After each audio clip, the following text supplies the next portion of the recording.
Hello, good people. Welcome back to Chelsea Perspective. Welcome back to another Blue Morning Show on Chelsea Perspective, specifically Manchester City versus Chelsea Football Club, a match of preview. I hope you're all doing well. Whether you're watching it, for those of you that have taken the time to drop a like on the stream, sincerely do appreciate that. That will go a long way.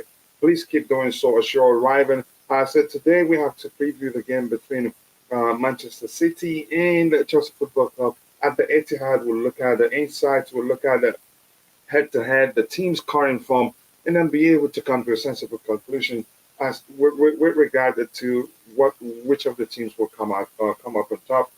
So let's get into it straight away. Nobody in the chat to say hello to right now, so I'm just going to move on and get into the items we have to discuss. A few of them. Yeah, some items. We don't have too many news items today, but I'm just going to go through it. And then if at one point, when I'm done with that, I'll try to bring in panelists to come join me in the discussion so I don't bore you to death with just me being the only person on the panel. And if I don't get anybody else to join, then we'll have fun going. I like interacting with you. This year, it's Frank Lampard on doing a guard of honor for Manchester City if Arsenal lose on Saturday. So that gives you a clue what will happen if Arsenal lose today. Practically important. The trophy will be Manchester City's. The Premier League will be Manchester City's. We would do a guard of honor. I did it myself as a player, so it is not a problem. We want it to be respectful. It is a long-standing tradition, so it's not going to change, no matter how badly we've done in the league. If Arsenal loses today, then tomorrow against Manchester City, would do a guard of honor for them. Nothing new there. So that's by the way. And just quickly, I want to say to my bro Liam Lane, if you're watching, just remember I haven't forgotten about you, and hopefully I'll find time to come and talk with you very soon. But more importantly, I hope you're doing better than you were the last time we spoke.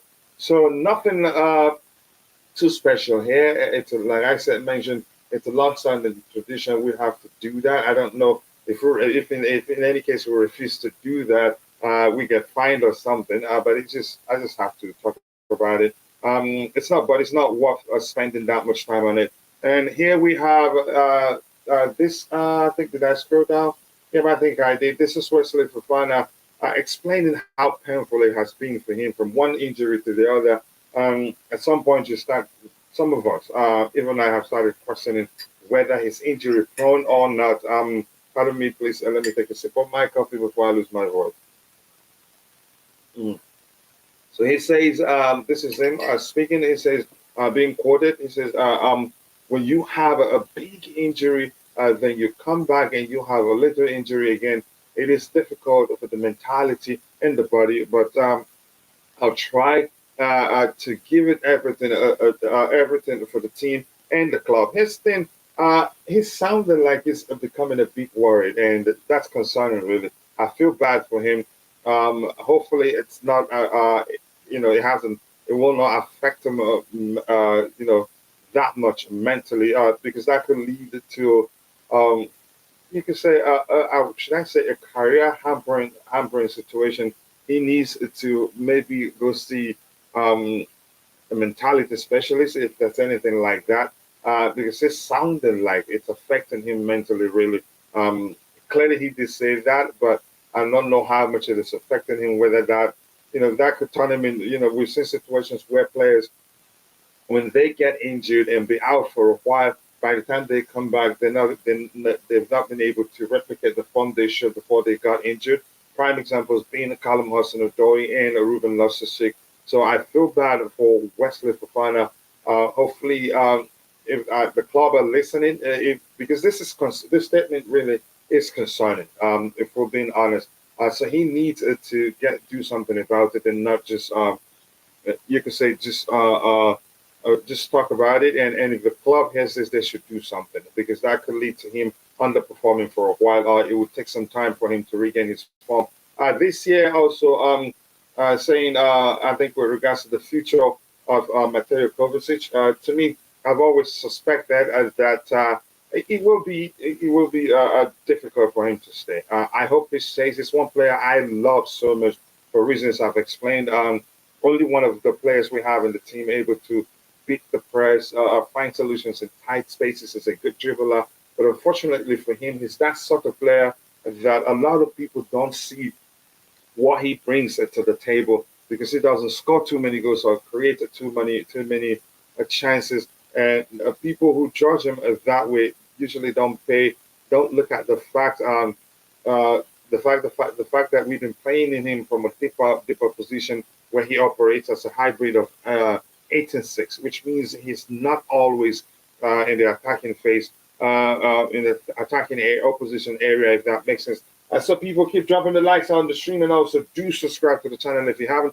The first person in the chat today becomes my bro, Bobby Smoky Sickness. Is a smash the like button. Yes, people keep dropping the likes on the stream and also do subscribe to the channel if you haven't. The likes to go along with. Thank you so much, Bobby, for deciding to come keep me company. I appreciate that, and I hope you're doing well. So I'm going to start you off immediately. I don't know if you have anything to say with the God of Honor to me. I think it's topic. It's not worth discussing that much. It's a long-standing tradition, but this one is something I really want you to talk about because his statement here, Wesley Fofana's statement here shows. Let me just read it out for you. When you have a big injury, when you come back and you have a little injury again, it is difficult for the mentality and the body, but I'll try to give it everything for the team and the club. To me, that shows it is starting to affect him. I think he was able, the long-term injury, he trained and performed quite well after the long-term injury. It didn't look like it has affected him, but this statement really is concerning. It sounds as if it's starting to get to him. Hopefully the club has, should I say, a program in place to help players in such situations to deal with it and overcome. But I don't know your thoughts on this comment from Wesley Fofana, Bobby, if you're there. Yeah, I'm just trying to find a nice place I can talk because I'm with the under Okay, seven. if you want me to give you more time, I can give you more time and keep this talking about all that. I'm here. There's always going to be noise in the background, I'm afraid. Okay, no problem. Who's injured now? This is Wesley Fofana. He's talking about. Now, I'm not sure, even if it's not, but you should get where he's going to. That's how the whole thing, because he's come back from a long-term injury, even if he's not injured now, and also had two small injuries also. So he's speaking with regard to how that has affected him mentally. So I'm asking, does the club have any sort of program in place to help players in such situations deal with it, deal with the situation? Because it's sounding like, even if it's not injured currently, it's sounding like it's affecting him. He's a human being. Well, injuries will always affect players. It will always affect them, no matter what you have in place. But, I mean, the club will, what can they have? I mean, as part of your rehab from injury will be sort of mental strength with dealing with it. So I don't know. I don't really know what he's driving at there. I guess he's just making a point that it's getting to him, maybe at least. Yeah, it could do because he's had a lot of them. He's had a lot of them. But he's a professional. I don't think he should stop them. Aiden.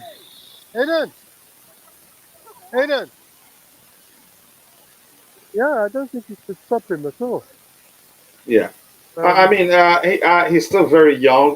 That's one thing to look at and say. All hope is not lost. He should stay strong, keep training, and the club doctors will look at it. And I'm sure.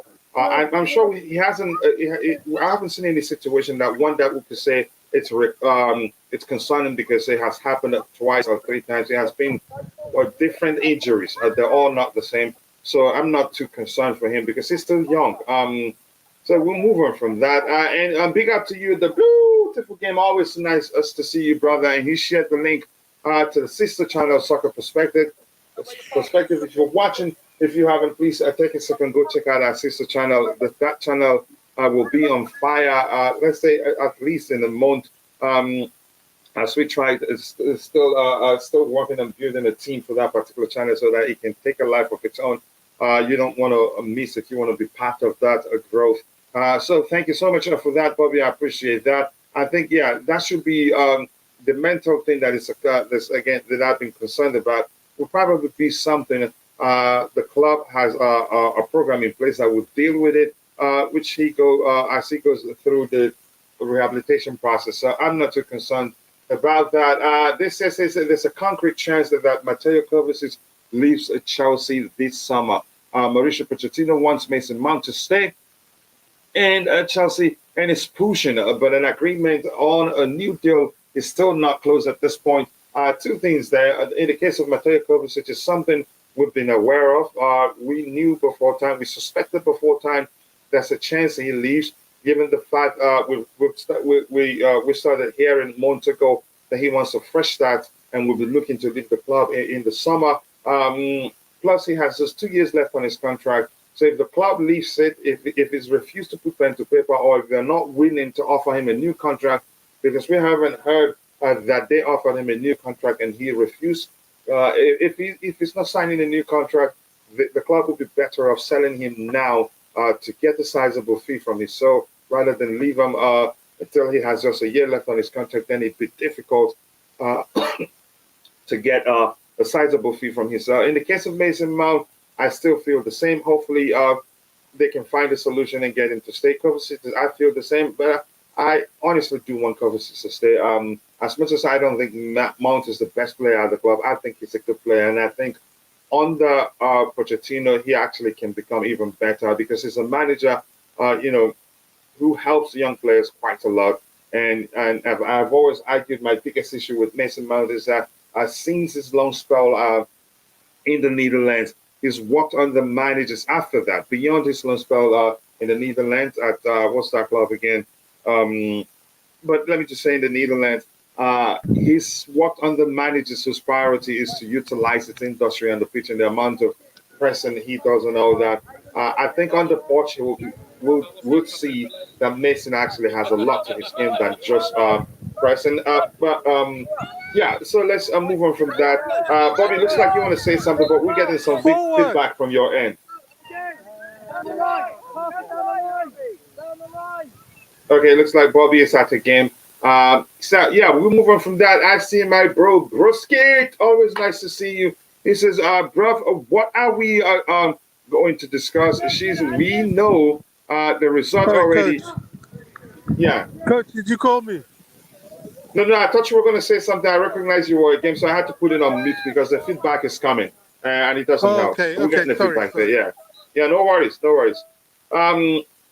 So, Broski, we're going to talk about the game anyway. Maybe look at the team's current form. Look at also the insights and get a good idea what we think will happen. But the truth remains, you cannot script football. Don't be surprised at the end of the day we end up getting a draw. I know it sounds like something that's far-fetched at this point, given how badly we played of late, or where we are at the table and how well Man City have done. But never say never. But I know they have a deep squad, but there's a chance we meet a Man City that's not, that's a bit tired. But we're moving from that. We will still talk about it. So with regards to this two players, we've addressed that. What else do we have lined up here? This talks about Arsenal haven't taken their eye off the ball in other positions as well. So that advanced midfield position, sort of the number 8, the more creative role is something that if Arsenal can fill, they will look to do that. That's why the likes of Mason Mount are among their targets. We don't know to what extent, and there is also competition. In the case of Mason Mount, I don't think Chelsea will be willing to sell Mason Mount to Arsenal. I still think if they're able to get him, it will most likely be in a situation where he'd be living on a free, as a free agent. But as long as, it's still in the summer, I don't think we'd sell him to Arsenal. I would probably prefer to sell him to other Premier League, non-London clubs, or maybe, if possible, a foreign club, not a domestic club. if that makes sense. But there's still a chance he stays. But I feel like, if anything, he's more likely to leave than stay. At least I'd be shocked at how quickly they'll be able to come to an agreement from now to the summer transfer window. But we move on from that. Broski in the chat here. Let's see what he has to say. He says, "Yeah, I hope the players still have a motivation to stop City's treble. Yeah, we can do that, but we have, as usual, it's a Chelsea team. We have quite a lot of players out injured. Kante also, who's been a breath of fresh air. I think he's out. Yeah, he's out after recovering from a long-term injury also. So I'm not sure how ready we're going to be, but it's football. Anything can happen. You never know. We have a good enough squad to still get a result out of that game. But we have to be a bit pragmatic. We don't have to, match them play for play. But let's see how Frank approaches the game. It's up to him. Yes, people, if you're watching, for those of you who are watching and for some reason are not able to participate in the chat, just know we appreciate you, because you watching alone does provide great value for the community. So please, but if you can take just a second, Coach, drop a like on let the me stream. come back in a bit later. There's going to be a lot of interference from me. Okay, bro. The likes will go a long way. We sincerely do appreciate that. Let's see what else we have here. Yep, I've talked about that item there. And then this one here, quite a lot. I think this list tells us about the players that are out injured. This is Benoit Badiashile, if you're not aware, is out of Sunday's game against Manchester City due to an injury. He joins an ever-growing injury list. I'm not sure why that is the situation. Some say fire the the medical department. What term did they use? And the club, they've done that. Chelsea have done that, and still it hasn't helped. Mount, James Chilwell, Kukurea, and Koulibaly are also unavailable. It's concerning, really. We have to. The club have. I think they should. The club's hierarchy should take time and look into the situation, because it's become too much. It's been chained. It's been, after we say, okay, we have about 5 players back and they're all ready to play. Boom. We have 4, 5, 6 of them out again. I'm not sure what to make of the situation. But that's why the way we go into looking at the game properly right now. It is tomorrow.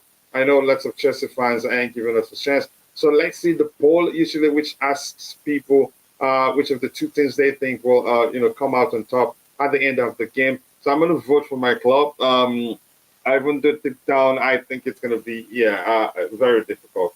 68% that thinks Man City will win this one. 9% thinks it's going to end in a draw, and 23% that thinks Chelsea will win. At least it's still, you can say, sizable amount of people believe in it, that Chelsea are going to win. Probably, those are loyal. Those that are loyal to the club. They will always support the club no matter what. But I still think, again, I'm one of those that will always tell you cannot script football, and that's the truth. If you follow the game long enough, no matter how better on paper the opposition looks, even if you're the underdog, we're seeing underdogs pull up the biggest wins in world football. So it's not something new. Yes, people, keep dropping the subscribe to the channel if you haven't. The likes to go along with sincerely do appreciate all. Let's try and get it to 200 likes by the time the show ends. We're 21 right now, and I think we can pull off that. Hopefully more people will get time to join us. So this is a fourth-most probable lineup. So let's look at this and see if that makes sense. Who is out again? Let's see who's out and who's available. Let's check the injury list here. Do we have it anywhere here? Oh, there you go. So we can find that here. Let's find out how many people that are out injured. Reece James is out. N'Golo Kante is out. Mason Mount is out. Marcus Bettinelli is out. Mark Kukurea is out. Kalidou Koulibaly is out. Benoit Badiashile is out. Ben Chilwell is out. Armando Broja is out. So here's where I have a problem with this probable lineup is this. In the absence, okay, let's see. Do we have Kovacic anyway here? No. You could say it lacks experience in the midfield area. I think I'd still say we need to play Kovacic centrally as one of the 2 6s there, and find a space for Gallagher. Maybe I'm not sure, but I think he most likely will start Gallagher because he likes this industry and he likes how the energy he brings. Even though for me, I would look beyond that and start someone else. But I think if Kovacic is available, if he's fit to start, I think he should start this game. Otherwise, Man City will press the heck out of us, and we don't have in good players who are capable of beating the press on the in this. That is if Lampard if he chooses to go with a similar 11. And one thing also that is true, I think if you look at it here, a back three will most likely it's what makes more sense than going with a back four or going with a 4-3-3 structure. I think like this probable lineup is suggesting the back three will make sense. A back three of Thiago Silva essentially.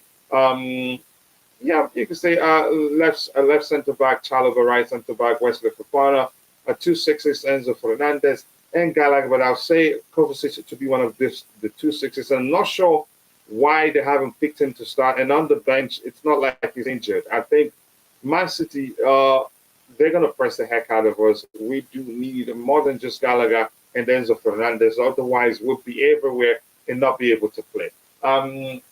Even if they're going to beat us, I want us to give good accounts of ourselves. I want us to fight to play. Just I remember in a cup game where we had lots of players injured. That was underground Potter.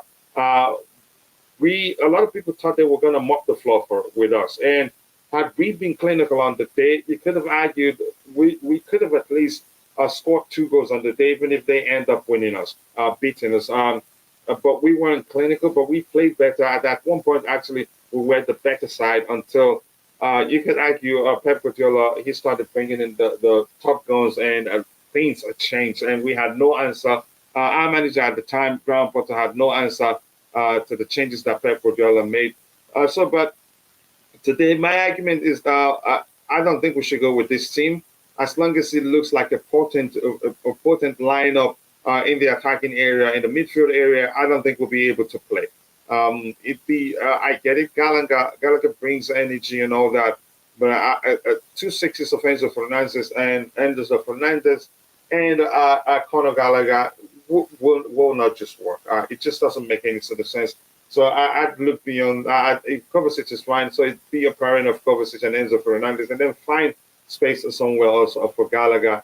So I'm not sure what's going to happen, but we'll move on from that. I'll come back to looking at the team's form head-to-head and insights. But keep dropping the likes on the stream, people. We have 23 likes. Let's get it to 50 and shoot for 100. We should be doing better than 23 likes. So please keep dropping the likes on the stream. Thank you so much for always finding the time to participate, to join in the show. Sincerely do appreciate that. What else do we have here? Yeah, let's look at head-to-head and all the other items we're supposed to look at today. We've looked at the injury list. As usual, we have a village of injured players, so nothing new there. It's a Chelsea thing. For head-to-head, wow, how the tables have turned, really. I think expected to be 22 wins for Manchester City, 12 wins for us, and 3 draws. You could say 3 draws. You could say, they've actually, in recent years, I think they've been the better team. The last time we played in the FA Cup, it was a 4-0 win. The last time in the Premier League, it was a 1-0 win. And then a 2-0 EFL Cup, 1-0 win at Premier League. Wow, this is seriously concerning. I think it would take how many games? When last did we beat them? I think it has to be that 3 games in a row, a cup game, 2 cup games, a cup game, Premier League 1-0 win, and then the Champions League. After that, you could argue Pep did his own work, and that's it. Yeah, there you go. The last time we beat them was a 2-1 win, a Premier League. I think Marcos Alonso scored on the day for us. And then we beat them 1-0 again in the Champions League final, and then beat them 1-0 in the Premier League. And then from then on, it's been Man City all the way. It's been Man City 1-0, Man City 1-0, 2-0, 1-0. Yeah, And do I think that would change tomorrow? Well, we have to wait and see. Unfortunately, they've been the better side of late. Let's see what else do we have in the chat here. Omurok Sangido, the combination between Chalova and Madwike shouldn't be broken. I think did you look at the probable lineup before making that statement? Let me go back to it. Combination between Chalova and Madrid should not be broken. Yeah, but I think here's the thing. I get your. I think it's a good. You make a good comment there. I think they did well. Chalobah in the right back position and Madrid playing on the right hand side too in the attacking area. Here's the thing. I think given the players we have available, we don't have too many defenders available right now.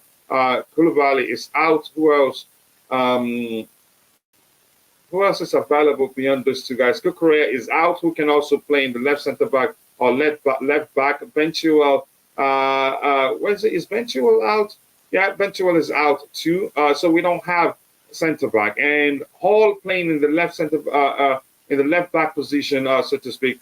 I think against Manchester City, they will mop the floor with him, and it will be suicidal. So I agree with this probable lineup. We're better off going with the back three structure. With Chalobah on the left-hand side and Fofana to the right of Thiago Silva, both flanking Thiago Silva. I think that would be the better and the safest structure to go with. Otherwise, it's going to be disastrous for us.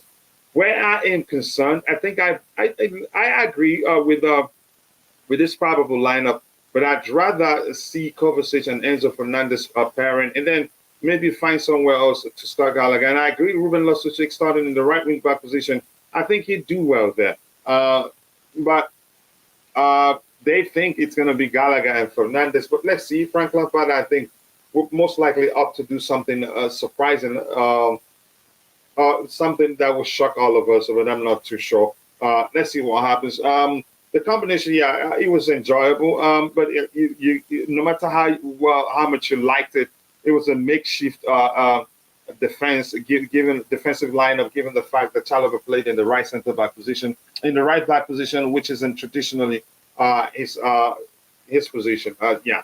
So, but he worked. He fulfilled the role quite well.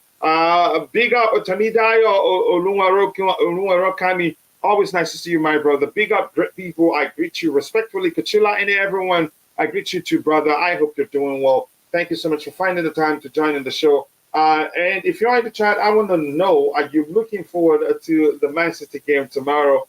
For me, I'm looking forward, and that is if Frank Lampard would do what I'd like to really see him to do. I'd like to see the likes of Dr. Fofana start, even Kani Chukwuemeka get a chance. But I think he would want to win this game, and if he really would want to win this game, probably I don't see him giving Dr. Fofana a chance, and I don't see him giving Kani Chukwuemeka a chance because for him, they are untested. That's how I see it. He trusts Raheem Sterling, and Raheem Sterling of late hasn't disappointed that much. He's actually, you could say, is actually taking his game up a notch a bit. As much as I think he hasn't lived up to expectations at Chelsea. But that's by the way. Let's see. I think the team looks good. The only problem is it's a real threat. There is no height in the front. In the front three, yep, that's a good argument. I'd rather play Havertz if he's fit. I'd rather play him, yep. Or maybe play Dacho Fofana. At least, even if it's not the tallest, I think he fights, and he has. You can say he fights, and you can bully him off the ball. He's very physical. Maybe that will unsettle the Man City defense. But let's see what Frank does tomorrow. So if you're watching, I want to get your opinion. What do you think will happen in that game? Are you looking forward to it? Do you think? What do you think the outcome would be? Do you think it will be a Chelsea loss, a Chelsea win, or do you think it will end in a draw? Whatever you think, let us know, and it'd be interesting to see what you have to say. Jerry Z, my bro, always nice to see you, Jerry Z. It's that time of the year. Happy weekend, Kachila, and we'll get to sit and watch the Arsenal game today. Unfortunately, I'm still trying to recruit more panelists for the other channel where we'll be doing all the watch along shows. I don't think I'll do that today. I need less to be doing less and less because lots of I do the thumbnail and all that, the write up and everything, so it can be overwhelming sometimes. So yeah, I have to get more people to make things easy on me. But Jersey, a big up to you too. Happy weekend to you too. No matter what happens, we're good, but we still at least want to get a win. But if we can, I don't know how to feel about this whole thing. I really do not want us to spoil the show for Manchester City because I do not want Arsenal to win the league. Some people think they just don't want Man City to win the treble. But whatever the outcome, I think I'll take it. Man City will not get to win the treble, and if it's the other way around, then Arsenal will not get win. Will not get to. They won't get a chance to win the league. So whatever the outcome, I think, come the end of the season, I think we'll still be happy. This is just going to be one of those motivation building moments for us. Trust me, it's a win for Man City, but we can only look out for positives from our players and nothing more. Let's not deceive ourselves. Here's the thing. You cannot strict football. I know you know that, and we've seen underdogs in football pull off the biggest surprises that lot. For instance, the title-winning Leicester City side, nobody expected that to happen. You could say, but technically they are the best team. They were the best team. They were better than other teams in the league at that year because they won the league. But eye test, says otherwise. If that makes sense. So you cannot script this game. Anything can happen until the man in the middle blows the final whistle. But I get where you're coming from. On paper, it's practically done. So keep dropping the likes on the stream, people, and also do subscribe to the channel if you haven't. The likes do go a long way. I appreciate all your support. Let's keep going. Keep it going. If you haven't, please do subscribe to the channel. Let's just play well and not concede and not be battered, not be mopped the floor with. And all those are the things I'm concerned about. I want to see a spirited performance from the Chelsea players, and I think we're capable of producing a good performance on the day. But yeah, the fact that we have that many, that's not me making excuses. We don't have that many players available. Says it's difficult to see us winning, but yeah, until it's played, we can't just jump to conclusions and say it's over. So yeah, people keep dropping the likes on the stream, and also do subscribe to the channel if you haven't. The likes do go a long way. Excuse me. And my bro Jerry Z says, "Coach, I think we will lose tomorrow, but we will beat Manchester United in the next game."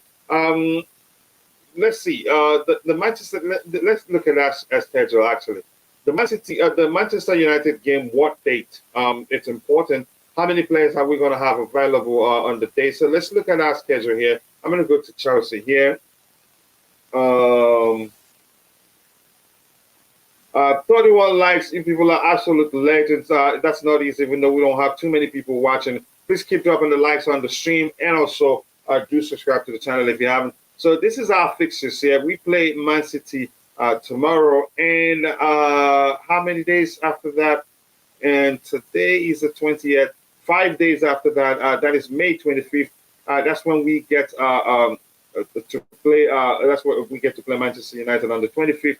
So let's see. I want to see the players we have injured here. This is the statistics squad. Let me see if that will show injured players. Okay, let me go to this. Go back here. I want to see when our injured players will be back, because if we're going to play against Manchester United with those players still out, it'd be difficult to see us getting a result. But like I've always said, never say never until the man in the middle blows the whistle. That's when you find out who the winner is, because you can't script the football really. Let's see what we have here. What are the players we have injured? Let's look at it again when they will come back. We'll play Man United on the 25th, and we have early June, so he's not going to be available. Kante may be, since he said doubtful here. Late May, may not be ready for that game. Unknown, forget about Marcus Bettinelli. Cucurella, late May. I'm not too sure. I can't say if it'd be available or not. Early June, so he's out. A few days, Badeshile could be available on the day. Hamstring injury late May. We're not sure if it's going to be. So we don't.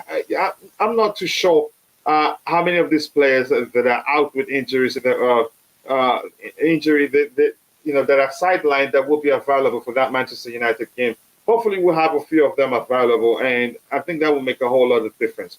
Let's see what we have in the chat, and I'll come back. We will look at the insights. That shows us a lot. I think we will lose. Okay, let's see. I know you're saying that because of how bad we've been of late, and the fact that City are in brilliant form. Minimal damage and less goals conceded will be the positives for me tomorrow. You're not expecting a win, but I understand. It's just we may well see that sort of performance we saw in the cup game, where everybody was thinking they were going to mop the floor with us, and it turns out some errors. I think 2 errors, or is it 1 error from Kepa Arrizabalaga, and then one Riyad Mahrez's brilliant free kick made it 2-0, I think. But we had more opportunities than them on the day and played better, actually, surprisingly. But we ended up losing that one. And still, it was a loss that felt like a win because we saw a spirited performance from the boys. And Man City didn't get to mop the floor with us like a lot of people thought the case would be on that day. Yes, people, keep dropping the likes on the stream, and also keep subscribe to the channel if you haven't. The likes and do go a long way. Guys, let's gather around for today's broadcast, and please subscribe and like the program if you haven't. Temida Niger, bro, I appreciate you saying that. And if you're a moderator, please keep reminding people to keep liking the stream, and also do subscribe if they haven't. Thank you so much for doing that. Excuse me. Let's keep it going. What else do we have here? If you haven't, I want to get your thoughts. What do you think will be the outcome of the game? Chelsea are getting hammered. Gina Marklova. Well, here's the thing. I'm going to say this again.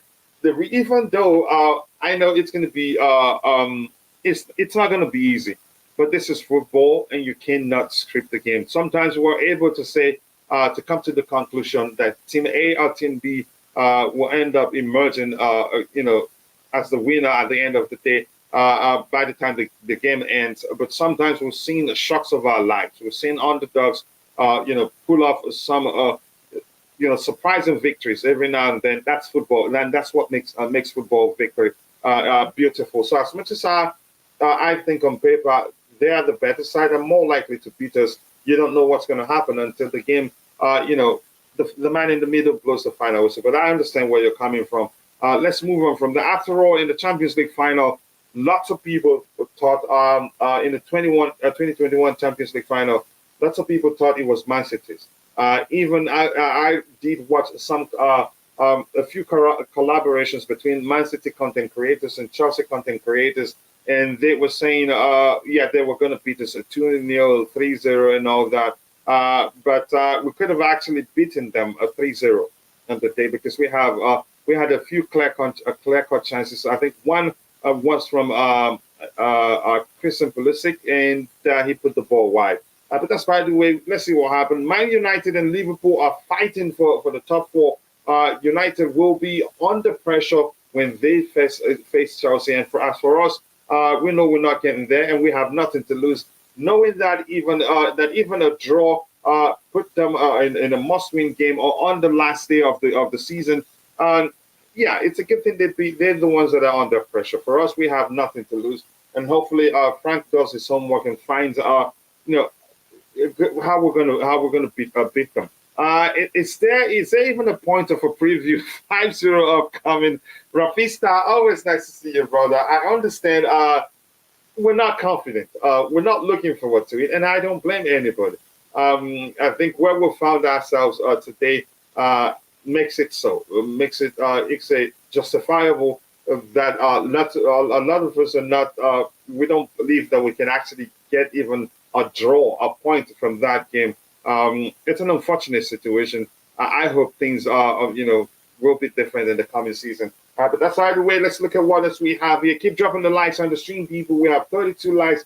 Remember, we should at least get it to 100 by the time the show ends. Going forward, Pichila, how do you foresee us approaching and permanently ending this injury problem because this is really going to be our mitigating concern, regardless of how many players we bought. I can't actually suggest a solution for something that I don't know, something that I don't know the root of it, if that makes sense. I can only suggest a solution if I think, if I have clarity regarding what the cause of the problem is. But it's been a lingering issue. It's like it's a Chelsea thing. I don't know. Like at one point, Bobby had to say it just seems as if it is voodoo. And it's gotten to an extent where if we sign a player and until that player gets injured before they sign us, after it, we get an announcement that we signed that player, and then that's when yeah, that's a Chelsea player for real. In the case of Nkunku, Melo, Gusto, after signing them, Gusto got injured and was out for a while, and Nkunku the same thing. It just looks like as if it's voodoo for real. But I'm not superstitious by any stretch of imagination. That's just me. I can't quite put my finger on what the root of the problem. So suggesting a solution wouldn't make any sort of sense, if you understand what I mean. It's everywhere, really. So maybe at one point on the ground border, I was thinking maybe it's all down to his approach, training approach, because sometimes that can be the case. Sometimes when at one point when the groundsman was let go, we started seeing rumors that that the pitch may have contributed to the lots of the players getting injured. So I just don't know. So I can't help. I cannot suggest a solution, but I understand where you're coming from. And Jerry Z says, I predict a 2-2 draw tomorrow to give merit to the preview. Oh, okay. Thank you for being so kind. But I appreciate that. Keep dropping the likes on the stream, people, and also do subscribe to the channel if you haven't. The likes do go a long way. We have 34 likes. Let's get that up and get more likes as soon as possible. Let's see what else we have here. This says it makes sense from you, Coach. Yeah, I have to. Again, I can't. It's common sense, really. You can't solve a problem you don't know the cost. If you don't know the cost, if that makes sense. There's a saying. Say something to the effect of when you have to. If you know you have a problem, if you know the source of your problem, then yeah, you've started solving the problem already. If that makes sense. So let's look at the insights here. And I'm going to check also once more. This is still 68%. I think it hasn't changed that much. And that's a total of 39,820 votes. 68% thinks Man City will beat us. 9% thinks it's going to end in a draw. And 23% thinks Chelsea will win. At least some people still believe we can get yeah. Let's look at this one, just for the sake of it.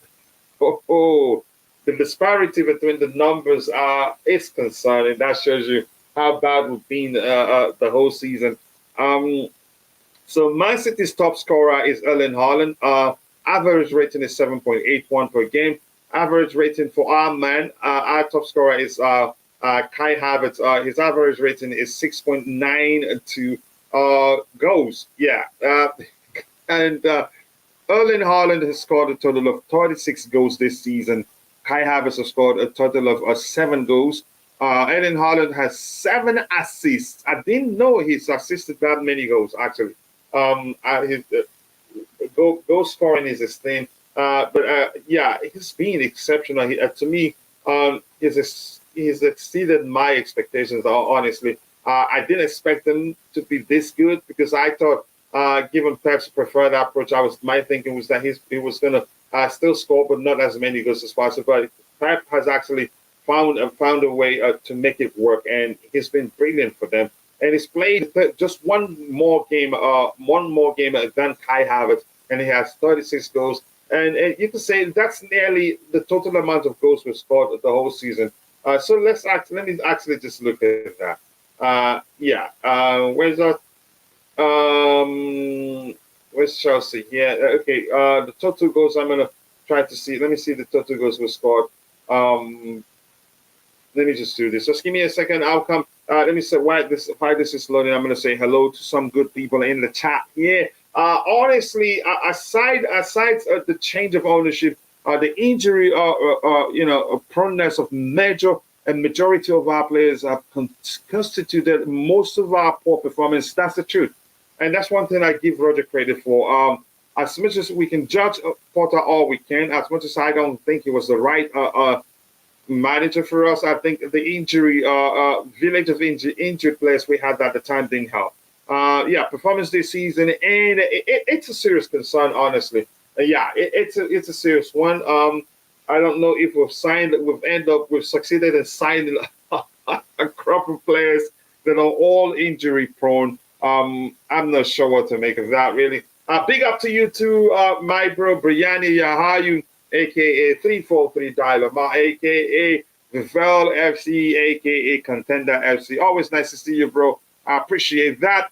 And Brianna here says, Arsenal should do us the favor and just lose tonight, relieve the pressure off themselves. I like that one. Instead of us, oh my goodness, that's hilarious.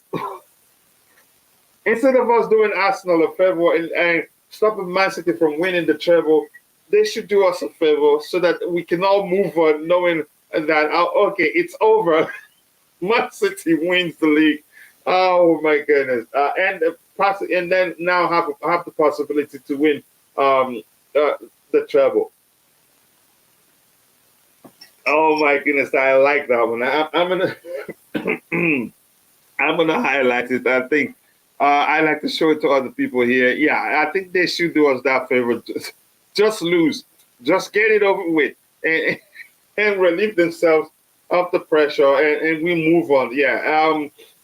Sometimes I thought of the need of capable medical team, and when I see how newly recruited players are also plagued with injuries, it gets me thinking with almost skepticism.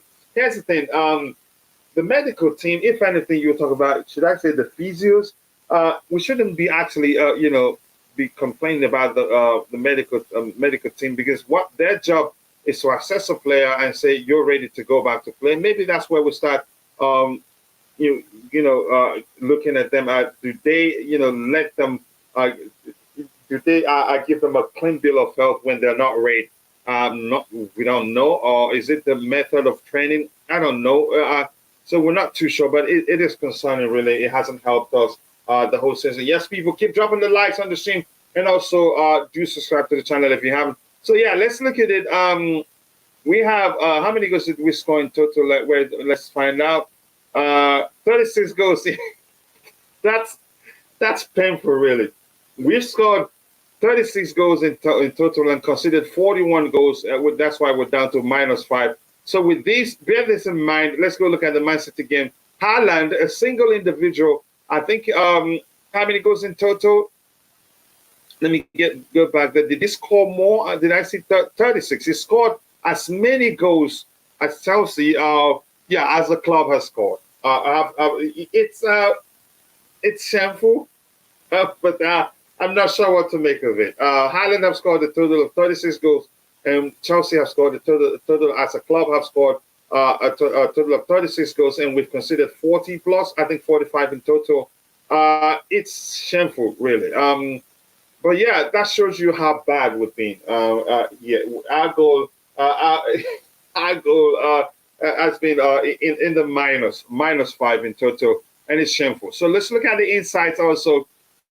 But keep dropping the likes on the stream, people, and also do subscribe to the channel if you haven't. And like I said, I like this. It is really it is hilarious, and I appreciate that. Let's get it over with. I don't want to say what comes to mind when somebody is such in a bad situation. You just ask them. I don't want it won't sound good, and it will not be good for the channel. But keep dropping the likes on the stream, people, and also do subscribe to the channel if you haven't. And already from what we've seen so far, even if before we start looking at the inside, it doesn't look good for us. Here we have Man City are ranked number 1. Yep, they're ranked number 1 in goals scored per match, 2.6. 2.6, at least 2.6 goals per match, and yeah, that is really concerning. And for us, we're ranked 16th again in the league for goals scored per game, which means if we're basing, if we're trying to conclude with just this item alone, goals per game alone, you can say on paper they will beat us. Even if we end up scoring, they will outscore us and beat us, and that's just one of the insights that we have to look at. So it is concerning and very funny, yeah. And to actually realize that a single individual from our opponent's team, he's scored our team as a whole. It is concerning. To be self-motivated, really, I do not see Man City doing us much damage tomorrow. It hasn't exactly been that worse as one would expect in our recent meetings with our poor run with a 0-1 loss against them. If we're being honest, to me, Dio, tell yourself the truth, especially in that cup game where we were the better side. He didn't. Man City starters didn't start on the day. I get it. They have a very strong squad that whoever starts, you could argue, if that same team that played against us on the day that they beat us 1-0, had that team, if they play together for a while, if they become Man City starter for a while, they're capable of winning the league. But on the day, he chose to rest some of the big guns, their big guns, and we played better. And had we scored those goals, the chances we created on the day, I think that's the game you're referencing, we could have won. But I understand what you're saying. I think he felt like his second 11 was strong enough to beat us on the day. It turns out we outplayed them because they looked a bit disjointed because they haven't been playing together for a while. Too many changes on the day. But once you started bringing in the big guns, things changed. But I understand where you're coming from. So I predict 1-0 or 2-1 win. Well, Pep is known to, but I think this is a much more important game. Let's see what happens. I think there will be goals, and I think we'll probably get a chance to score. Hopefully, we take a chance when the opportunity calls. We have 36 likes. Keep dropping the likes on the stream, and also do subscribe to the channel if you haven't. The likes do go a long way, and if you subscribe, that also does go a long way. And if you can, please do share the link to the show on whatever social media platforms where you have presence. It will go a long way for us. They are all binary and non-binary friends. The current season doesn't reflect anything. The players we signed just need time to gel. Common sense there. Yeah, thank you. And to have a preseason, the immediate future is delicious. That's how I see it. And you can say that's a delicious comment. But I'll say Bruyne Rahayu's comment is the delicious comment of the day, I must say. But this one also is a delicious comment. I've always said that, and as if I knew, then I'm concerned. I'm concerned about the immediate future, but the long-term future is so bright that to look at it, you'd have to put some protective glasses on, not to harm your eyes, if that makes sense. Avoid 3 goals. I don't know how we're going to do that. We have a mix. If we're going to play with a back four, if we're going with this structure, Kim, so if you're paying attention, if we're going to play with this structure here, if we're going to play with this structure, which I think it's most likely because that's what makes sense, makes more sense given the players we have available. This is a makeshift defense.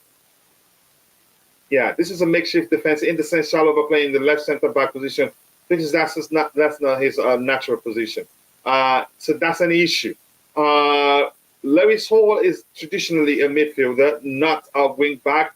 But you can say, but I agree, maybe his role here would be as usual when you play midfielders or wingers there, is with an attacking intent for him to help overload the midfield area and the attacking area, and also do help defensively whenever, when if need be, if that makes sense. Avoid 3 goals. Let's see if we can. Coach, I am with the under-17 tournament, some potentials here, and please make sure you're paying attention to educators when you so that we can talk about them. That will go a long way for us. I appreciate that, Bobby. Enjoy. Yeah, we still Chelsea Academy will always be Chelsea Academy. We lost 4-0 to them in the FA Cup. I think I remember that one too. You should enjoy the conversation. This says, I think if we start to concede 4 goals, we should forfeit for 3 losses. You wouldn't want to see more than that. I mean, imagine 6-7 goals. That would be demoralizing. And I think that loss will probably carry on into the next season. But no, I don't think so. I think with the new manager, a fresh start changes a lot. Tamida Kachila should assist Lampard tomorrow, and we introduce and apply African delusional portion on Pep. We dive there tomorrow. Yeah, all we need is a win. So whatever it takes to get a win, let's do that. But big up, people. Keep dropping the likes on the stream. We should try and get to 100 by the time the show ends, but we're going to end this on time. One of the games have already started. Tottenham are playing, but maybe it's a game. Some people, I know, lots of Premier League games today, actually, and a lot of people will want to go watch the games, especially the Arsenal game. Forfeit the game. Yeah, there's something in Nigeria we call walk over. When the opposing team doesn't show up, you walk over them and then score. I don't know. I think the tradition is just score 2 goals and that's it. You've won. But yeah, it depends. We don't need to worry about the result. Let it be what it will be. Poch will get the clear picture of where we are. I think Frank Lampard will worry about the result. His coaching career is at stake here. I think he will try to get a win. I don't think he will try to do Arsenal any sort of favor. If whatever outcome we witness tomorrow is what it is, bro. City versus Inter. What's your general opinion? On paper, City has what it takes, to beat them. But you can argue Simone of Inter, Simone Inzaghi. What's his first? I don't know if I'm pronouncing his first name correctly. I think he's a pragmatic manager, and hopefully Pep doesn't overthink it. If Pep overthinks it, then you may well see a repeat of that 2021. But if he simplifies things, I think he gets a win, hands down. Against Man City, for instance, against Real Madrid, he didn't overthink the second leg, even though he would have been, again, I thought he was going to panic and change too much in the second leg. That would have been disastrous. But he still kept it simple as usual, and they beat them. They were patient also. Even at one point, even when they were tired, they still pushed. So I think on paper, you'd say it's Man City's trophy, but yeah, never. At this game, you cannot script it. Until the man in the middle blows the final whistle, that's when you know who the winner is. I pray that things get much better next season with the new manager. Amen. Emmanuel Roberts, thank you for the prayer. I hope that's the case. Aaron George, where have you been? I haven't seen you for like in a million years, brother. I hope you're doing well. If we beat City tomorrow, it will be our biggest accomplishment of the season. Let's go! Let's do it. But are you sure you want that to happen? Then Arsenal gets a chance to win the league. You be honest to yourself. I'm not too sure what I want. I don't see if you lose this game. The points are going to a good cause. Okay, Cooley, Nathan, can you elaborate? I really want to understand what you mean by that. Inter has to save football, yeah. But let's see what happens. Inter can buy Lukaku. No more money excuse. If they win, I think I'm not sure they really want him. I think they're just speaking positive of him of late and not calling him fat in public because they have a Champions League final to play. And you can say he's used to playing City maybe, so that's a plus for them. We don't want to beat City, Aaron. That will give Arsenal a lifeline. Let's just lose with the. I don't know what to think. Trust me, Inter Milan are going to be a tough nut. Oh, that's for sure for Man City. And you can say they're more pragmatic of the two sides, so which means City will find it even more difficult.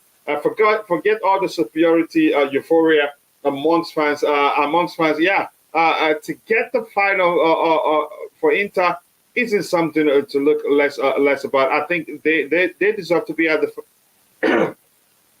They deserve to be there. They played well. They're a good side. What coaching career punditry for life. Chelsea boy, what a line to come in with.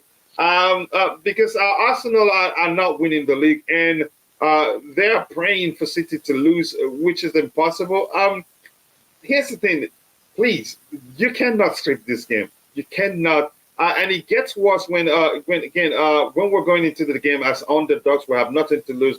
And believe me, Frank would want to win this game. That's how I see it. I'm going to bring in Roger immediately. Pick up Roger, my bro. I hope you're doing well. Always nice to see you, brother.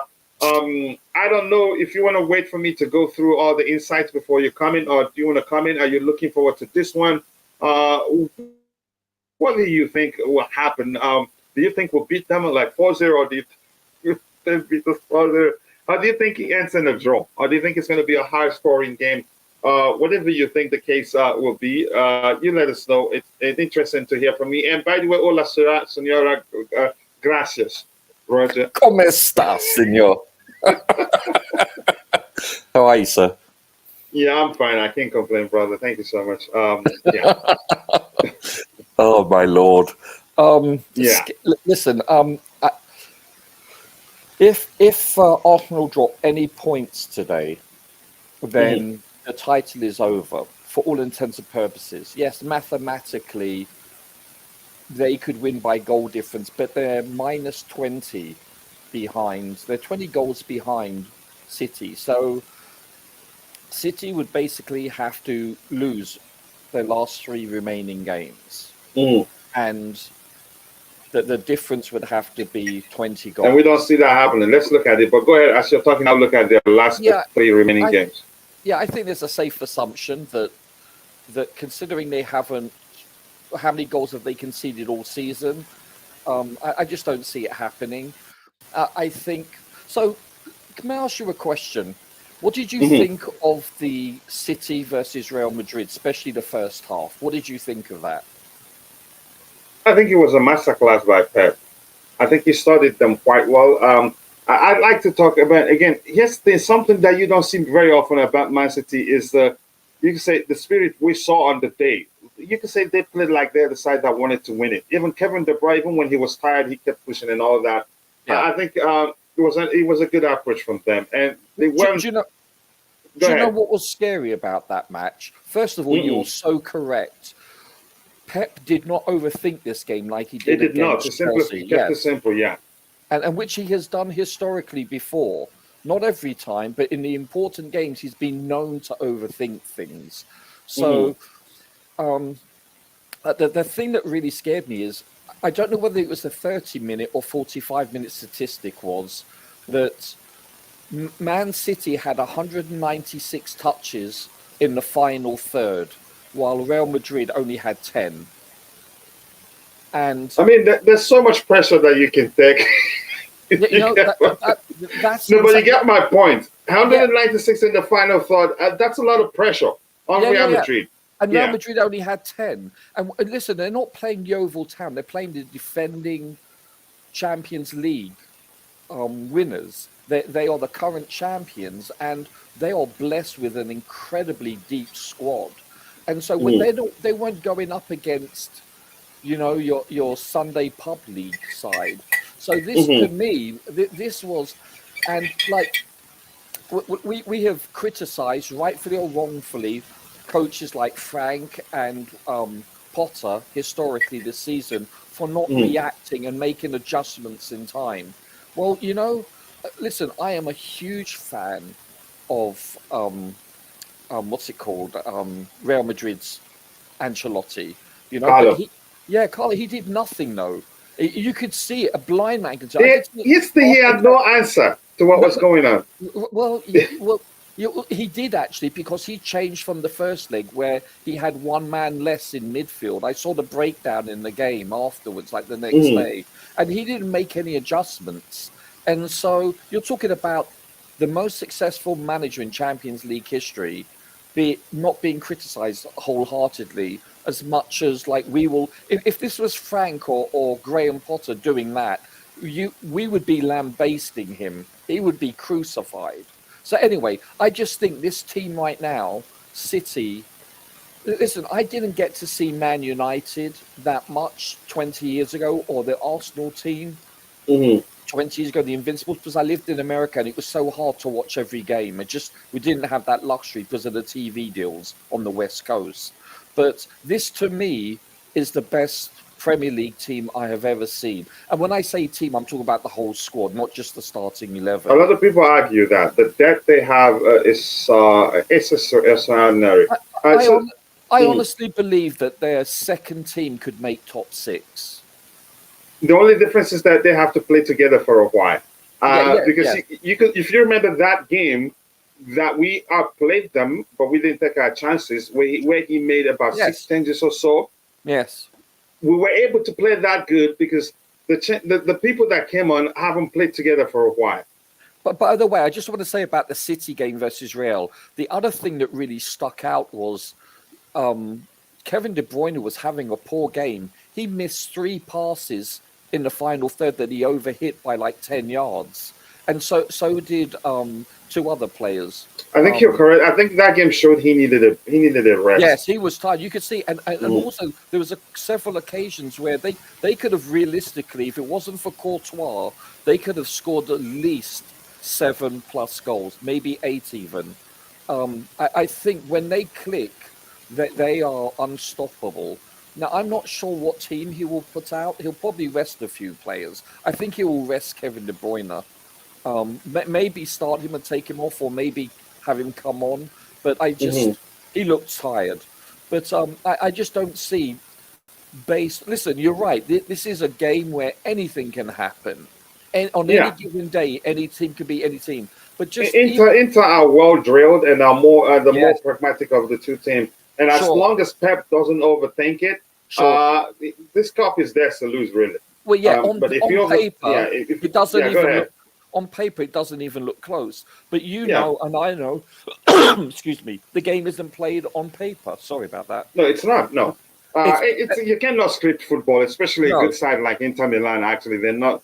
But I get it. It's easy to just say it's Man City. and it's a neutral site. Don't forget, which is what I'd love to see Real Madrid and City play this year on a neutral site. It would have Mhm. been very interesting. That is Istanbul, right? Yes, indeed. But Yeah. I think Chelsea, that we're playing in City. This is a really, it's a fortress. Their home ground Yeah. is a fortress, and we would have to play probably our best game of the season. We'd have to be very clinical. See, the thing about City is everyone, you know, compliments, and rightfully so. Oh, how technical, how great their players are. But what they do more than any other team is once they lose possession, they gain it back straight away. Why? Oh Because yeah. their players are able to go tight one on one with their Yeah, opposition. and here's the thing. It took a while, but Pep recognized the Premier League is different. He started recruiting Yes. players, not all small players. They have a mix of big players, physical players, but you must be at least the basics is that you have to be technically gifted. Yes. I think he's found that balance, and that's why you could say Well, they're the he best in the struggled league. at first because his Yeah. defensive line were A, poor, and B, they got injured once he replaced the poor players. So And he was plus, a I think over time he learned the Premier League technicality alone won't take you that far. You have to mix right. it up, Also, and I he want to succeeded in doing that. Yeah. also I want to say if Haaland had come to Chelsea this season and played healthy, he would have a very small amount of goals. He'd probably have 15 to 20. He wouldn't have Mhm. 50 plus goals because A, we're not playing well, and B, we don't have the capability of feeding the ball with such great passes from the midfield, like a Kevin De Bruyne, like a Gundogan, etc. Yeah, I So, agree with you. yeah. I agree with you. I'm gonna catch up with what we have in the chat. Keep dropping the likes. People will have just 41 likes. We should be doing better than that. Thank you so much for finding the time to join the show. Sincerely do appreciate that. Look at the games they have left here. They have us. I'm not sure what comes to mind. I don't know what's going to be the outcome. Brighton, you can't be too sure. Brighton, what they do is lose a game to them. The next game be the best team in the league. Brighton's kind of weird because they lost a few weeks ago, 5-1 or something, and they looked horrible. And then they played really well the floor with Arsenal. Yeah, and then they looked really bad against Newcastle. Mm-hmm. Now Newcastle. We don't know what to get from them, so I'm not going to say too much. But here's the game. These are the games they have left. Brighton, and the last game, last Premier League game they have will be against Brentford away. But let's see what happens there. Do you know what? Do you know what? Technically, yes. If we could beat them, which is 99.9%, we won't. But I can see Brighton really hurting them, and I can see Brentford. Brentford on their day can beat anybody. Here's where let's be honest, Brighton, the sort of teams that Man City struggle against are usually like Everton, Burnley, the teams they don't care how they play dirty. Fancy football isn't for them, but for Brighton, they take too much risk, and I think Man City will exploit that. Pep is good at he's detail oriented. Yeah, but don't forget, football is the game where they, in the first 5 minutes, if they get one player sent off, anything can happen. Yeah. Even though it looks like they've got 15, 20 players on the pitch anyway. But you know what I'm saying? Anything can happen. You simply cannot script the game. It's as simple as that. But their schedule isn't that easy, even though they're going to win all three probably. But it's not that easy. Actually, let's just say a disclaimer on paper. Yeah, of course, on paper. Yeah, theoretically. We're not sure what's going to happen. Keep dropping the likes on the stream, people. Let me get what you have in the chat there before it grows too long. Arteta said in his press conference yesterday that we will not bottle it. He already bottled 5 out of the last 7 games. Yeah. Self-proclaimed bottler. Here's the thing. I think he should learn actually to sometimes just say, we're going to try to win them. We're going to try to win our remaining games and not just come out and say we will not bottle it. But do you know what, though, Coach? It's not so much bottling. It's the fact that their lack of depth showed up this season. Especially lack of depth in experience. Yeah, but I think the lack of depth, you could see their legs were going, and the fact that they don't have a deep squad. And because they play, listen, Arteta has played virtually as much as possible, the first starting 11 as much as possible, which is great. It builds continuity, but it's eventually going to catch up with you. Yeah, all right. Thank you so much. I think that's the truth, but I still think the biggest issue they lack experience in depth. They have that young players, lots of young players, but not too many experienced players. I think that's where that didn't help them. If I think of how Arsenal fans have threatened and treated me, it's so much comical disdain this season. I'd rather pray Chelsea lose tomorrow. But football, it's not up to you. It's played in 90 minutes. We'll find out.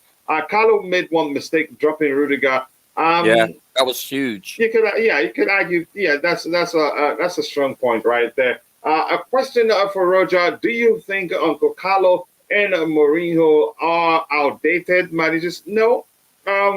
Yes and no. One thing Mourinho has that doesn't, what approach outdated maybe, but mentality still the same. He still wins, and that doesn't change. He plays dirty, frustrates you, and beats you. Coach, what do you mean by dirty? I disagree with that. What do you mean by dirty? I call it dirty in the sense what is called, some people call it haram football, forbidden football. It doesn't have to be pretty. Did you watch them against Leverkusen? Did you watch them against Leverkusen? No, in the Europa League. Remember. No, I don't think I did. If you're watching the game and you're a Leverkusen fan, even though you're not on the pitch, you'll be sweating for the amount of time your team, had the ball and the amount of time how many shots they have in total. I think we'll have to maybe go look at it. Look at Leverkusen versus Roma.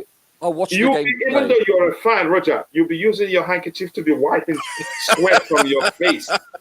And it's a strategy. So I won't call that outdated. What He do you just wants to mean? win. That's it. Yeah. Do you mean he parked the bus? Is that what you're saying? You can say, yeah, that's part of playing dirty. And every time you see them just get the chance, they just keep the ball forward, and then Leverkusen will start coming again. Sure. And then even Tammy Abraham, you think he was a central defender.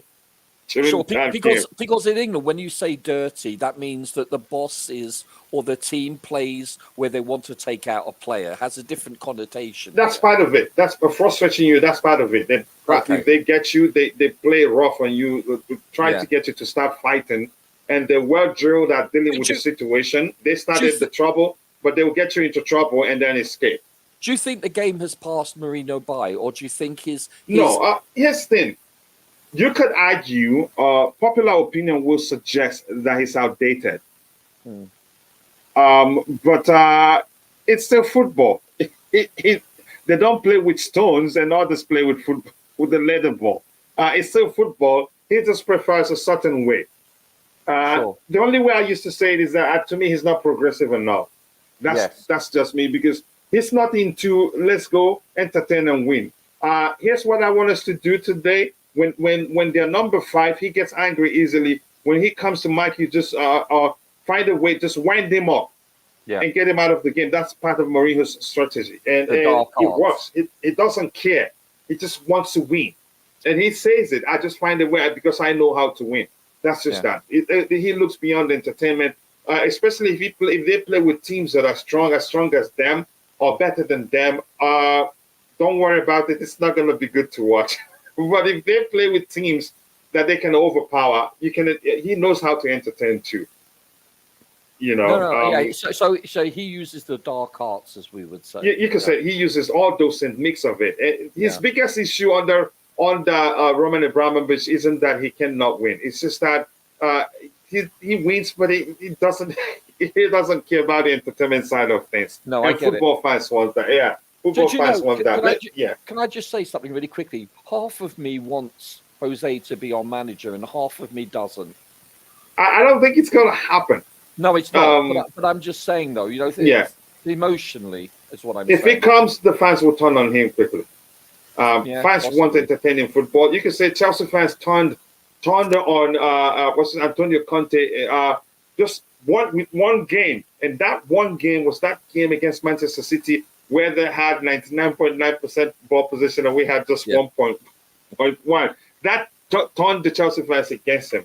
So, sometimes I don't like managers who are overly pragmatic, for lack of a better term. But let me catch up before this grows too much. Sure, but Mourinho go ahead, Roger. He'll get you silverware over time, though. That's the thing that he'll guarantee you eventually over time. Statistics have proven that. Yeah, and then fans will turn against him because they will hate how he plays against teams like Man City and Liverpool. Even if we beat them, and I think here's the thing: there's a pattern also to Jose Mourinho that the new owners won't like. Even a 6-year-old would tell you he doesn't stay more than 3 years at the club. Oh, exactly. So it has become a pattern, and it's proven. It happens everywhere. So let me catch up with what we have in the chat there. Charge Arsenal for match fixing. Jeez, talk about being at top of the league for 241 days only to give it away. Maybe Arteta has a deal with Pep. Let's see. Bernardo will be rested. I think they will rest players against us. But it depends on how many days. Let's see how many days before the Champions League final. Let's look at the Man City schedule there to see if really he will rest players. If it's up to 10 days, I don't think he will rest players. So I believe the schedule was like 6 days, 7 days, 7 days. He's got plenty of time. Okay, the Champions League final is on the 10th of June. I think they will unload all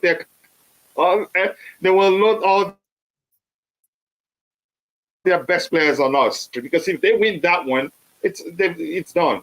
Isn't it, Roger? It's his last home game of the season in the Premier League. So they want to win the Premier League at home. Yeah, so they want to load everything. Yeah. At us. I mean, they're going to win it, but they know that they prefer to to actually celebrate at home as opposed to Yeah, away. just knock it out. Then relax and rest players for the Champions League final. They're not going to rest too many players.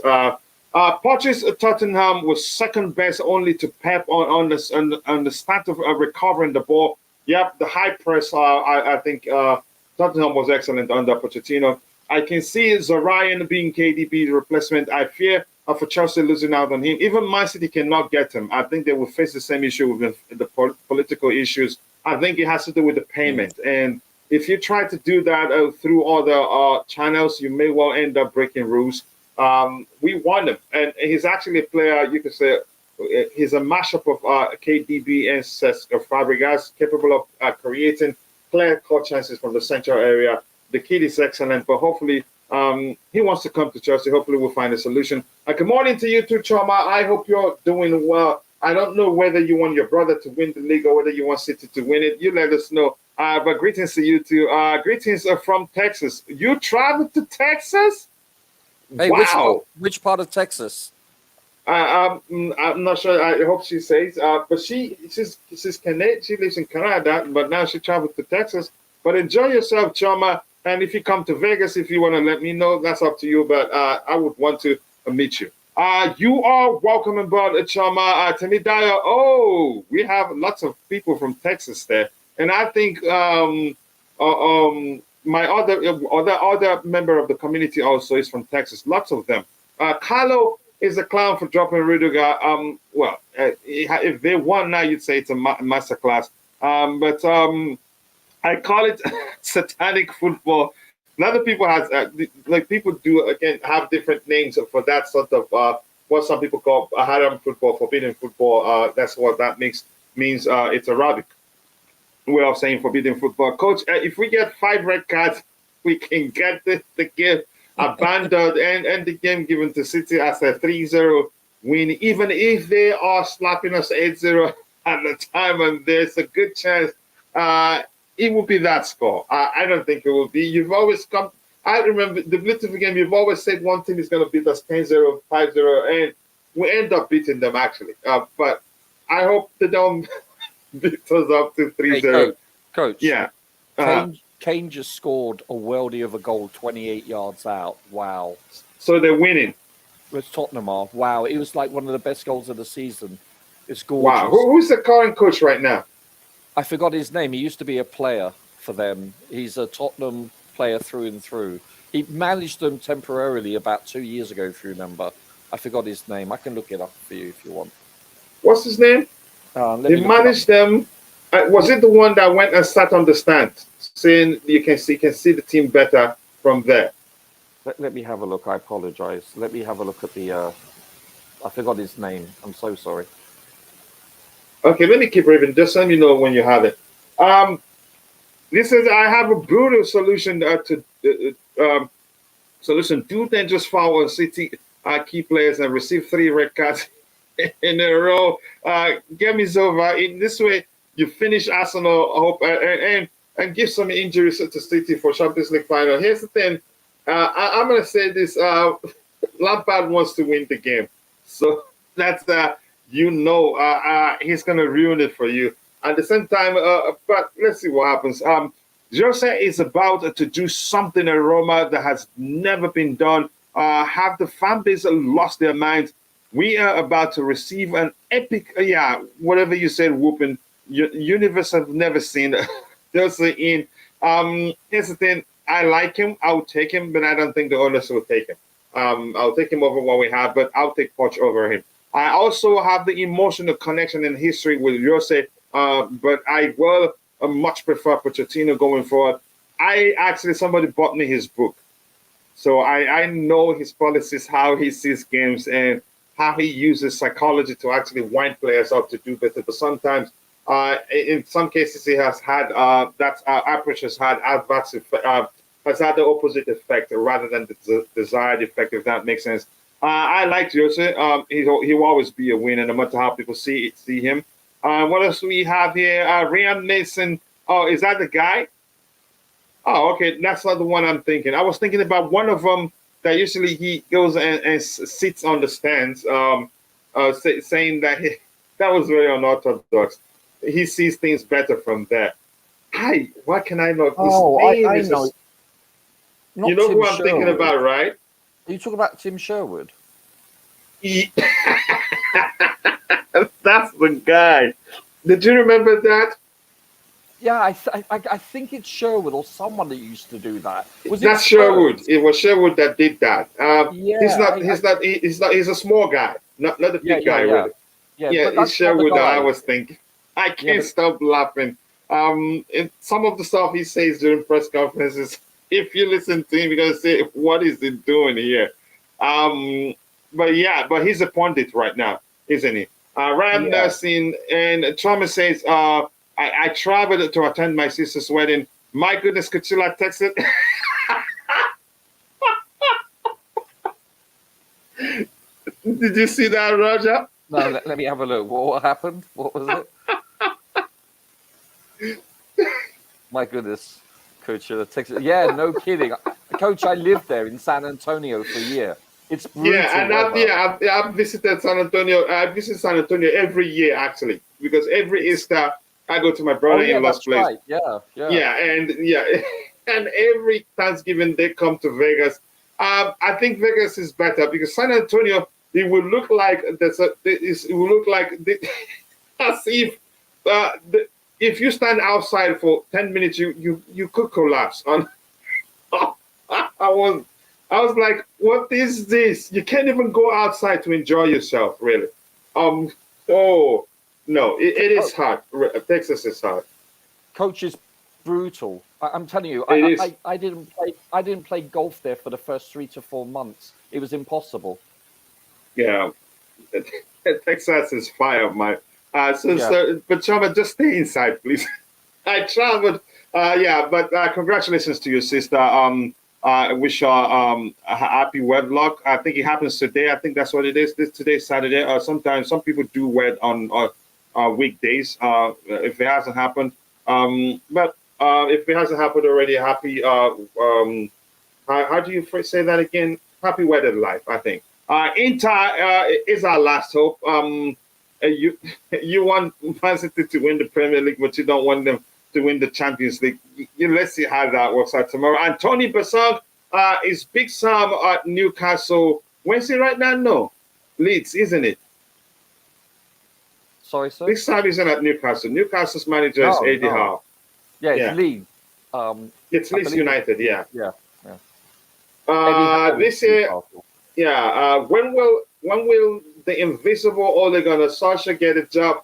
Lampard is better than Ole. I'm not going to get into that argument. I don't know who's better. I have to All look I at know that. is Coach Ollie Yeah. Sologolshaw, however you pronounce his name. I wanted him to be there for the next 10 years. He was great for Chelsea. Oh yeah, we And every wanted other- him. We yeah. wanted him to get a long-term contract, but Yeah, they're smart. 10-year contract. Oh, he was Uh, horrible. yeah, they're smart. Keep dropping the likes on the stream, people. It doesn't look like we're going to get to 100 today because we're going to be rounding off in a bit. So, Roger, we've looked at the rank. They're ranked number one in goals scored. And you think it's been like that for years now, right? Yeah, they're prolific, Coach. They are Yeah. clinical. Prolific. You know what it is, Coach? You know, there's a famous, is it Japanese or Chinese expression, death by 1,000 cuts. I call it in football, death by 1,000 passes. It's that simple.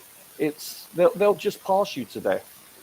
They especially in the second half usually, the opposition is so tired because of the way they intricately pass the ball. There's only so much you can do, especially prior to the 5-man substitution when there was only 3. They're just it takes a year or two for the players to understand conceptually what he wants out of each player. But once they do, they're an exceptionally well-oiled machine, like no other I've ever seen. Yeah. Yeah, so they're ranked first. We're ranked 16, and they have been awarded the most penalties this season.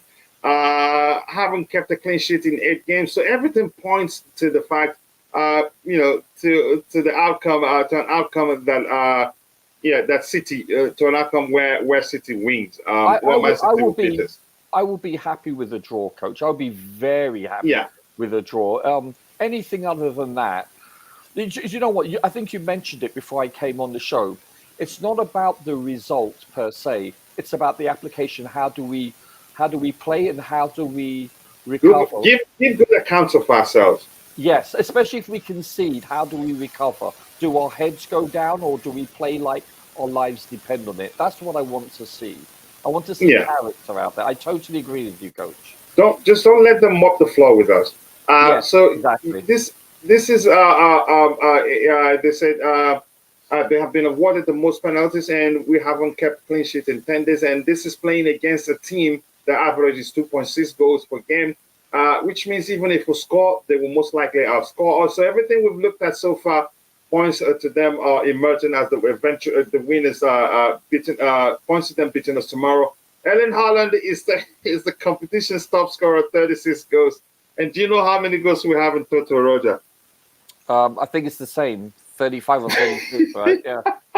No, it's embarrassing, Coach. Yeah, it is. It is embarrassing, really. He scored 36 goals, and us as a team, we scored 36 goals. The only place we measure him is that he has 7 assists, and our top scorer, Kai Havertz, has 7 goals.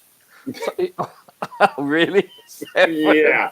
So the other thing is, Coach, if you look at actually all the goals that we've scored throughout the whole competition that we played this year, I think Haaland has more goals than us.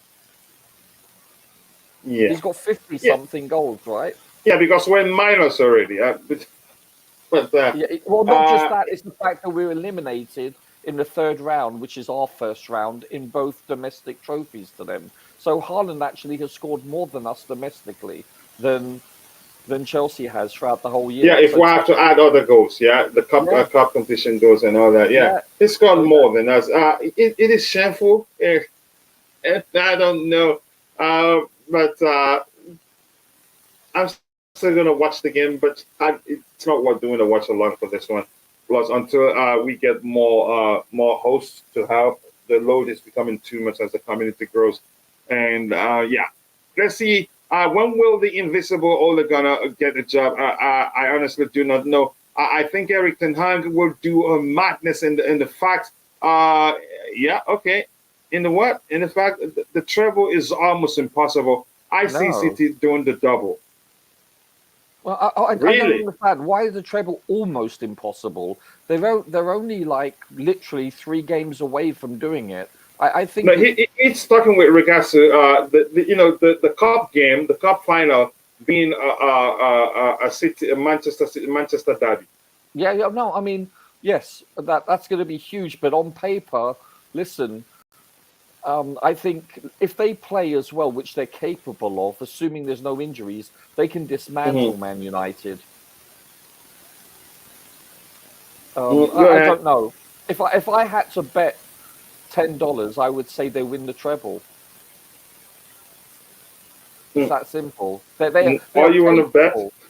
No, I don't bet, but I'm just saying. No, but you're not into it. I'm just kidding. Go ahead, brother. But they're highly capable because of several reasons. A, they have a prolific goal scorer, and B, Alvarez is just as good in so many ways. But it's their depth, Coach. It's like they don't depend on one person, even though you think they do depend on Haaland. But look, Haaland didn't score a goal in either leg versus Real Madrid, and yet they won on aggregate 5-1. So what does that tell you? They can beat you in so many ways, and they have a manager that is world class. They have so much going for them. The only disadvantage they have is they're playing someone out of position at left back. That's the only thing. They're weak in that position. Other than that, they're exceptionally deep.